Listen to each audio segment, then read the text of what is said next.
Welcome back to Storytime. I'm S.G. Browne, and today I will be reading another chapter from my dark zombie comedy, Breathers. Today, we'll be reading Chapter 3. I don't remember the accident. I didn't see any bright lights or hear any ethereal voices. But then, this isn't exactly heaven. I just remember darkness, endless and close, like a membrane. The next thing I know, I'm stumbling along the shoulder of old San Jose Road, dragging my left foot behind me and wondering what day it is and where I'm coming from and why my left arm doesn't work. Then a pickup truck drives past and a rotten tomato explodes against the side of my face.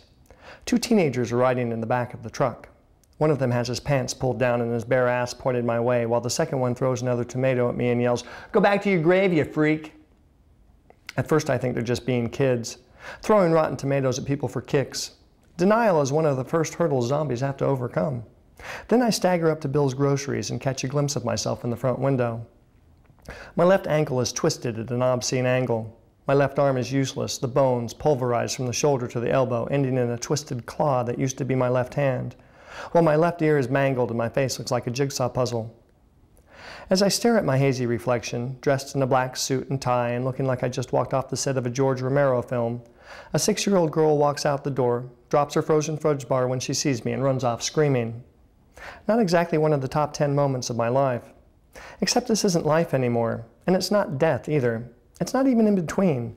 It's more like a bad spin-off from a successful sitcom that the network refuses to cancel. From my injuries, I figure I've been in a horrible accident, lost consciousness, and wandered away without any recollection of what happened, which isn't too far from the truth.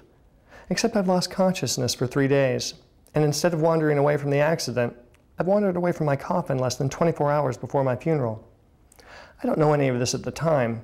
I just think I need help. So I go into Bill's Groceries to ask if I can use the phone. Before I can get more than 1 foot inside the door, Bill's wife comes at me with a broom and a spray can of Lysol disinfectant and shoos me away.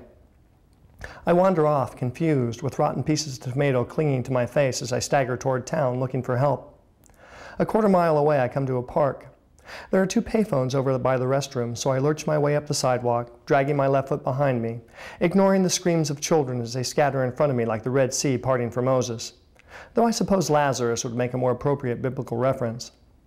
Still unaware that my injuries aren't causing me any discomfort, I reach the payphone and remove the receiver. Cradling it between my right ear and shoulders, I dial 911. Seconds later, an operator is on the line asking me what my emergency is. I don't know what I want to say, or how I want to say it, so I just decide to open up my mouth and say the first thing that comes to my mind. Except there's one problem. My mouth is sewn shut. Frequently, prior to the embalming process, the mouth is sewn shut to keep it from dropping open. A curved needle enters the nostril, comes out behind the teeth, and then goes around and around until the jaws are sutured shut. But since I think I'm still among the living, I don't understand why I can't open my mouth. So I thrash my right arm around, make a lot of grunting noises, and stagger toward an old man and his wife who run away like Olympic sprinters. When I hear the sirens and turn to see the Santa Cruz County Sheriff's car pull into the parking lot, I think I'm finally going to get some help. But when I see the white animal control van pull up moments later, it occurs to me I might be in danger. Not from them, but mountain lion sightings are common in Santa Cruz County. So I turn around, my eyes wide, wondering when this bizarre nightmare I've awoken into will ever end. Confused, scared, and overloaded, I don't hear the approaching footsteps behind me. The next thing I know, I have one snare around my arms and torso, another around both legs, and a third around my throat. The animal control officers guide me into the back of the van while the sheriff's deputies assure the growing crowd of onlookers that everything is under control.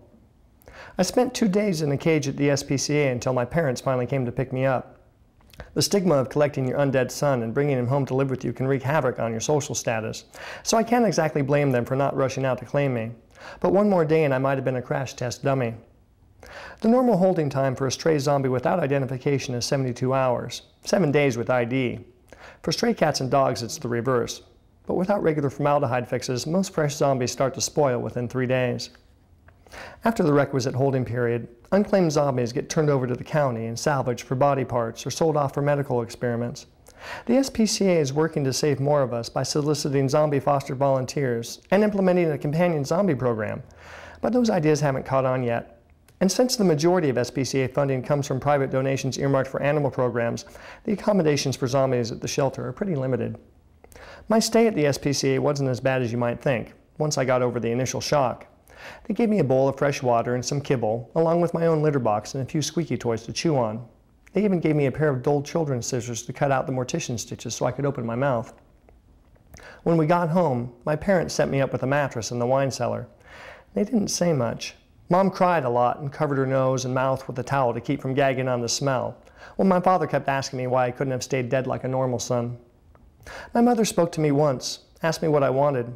I tried to answer, but the words came out in a croak and a screech. My vocal cords were so badly damaged in the accident I can't talk, so I have to wear a dry erase board around my neck to communicate.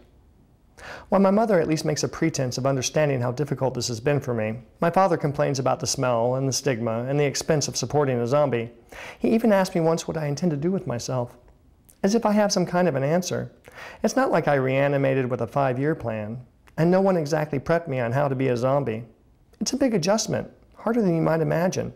After all, I still have the same basic hopes and desires I had when I was alive, but now they're unattainable. I may as well wish for wings. On more than one occasion, I've heard my parents discussing me, with my father suggesting I find my own place to live, some kind of a zombie shelter. I've even heard him mention the idea of sending me to a zombie zoo. My mother tries to explain that I need support and I'm just going through a period of adjustment. Like puberty, she says. She assures me my father will come around, and if I believe in myself enough, everything will work itself out. She says this with a straight face. For a moment I believe her. Then I go to take a Pine Sol bath, and I look in the mirror, and I see the jigsaw puzzle that was once my face, and I wonder if my mother has lost her mind. Either that or she's on Valium again.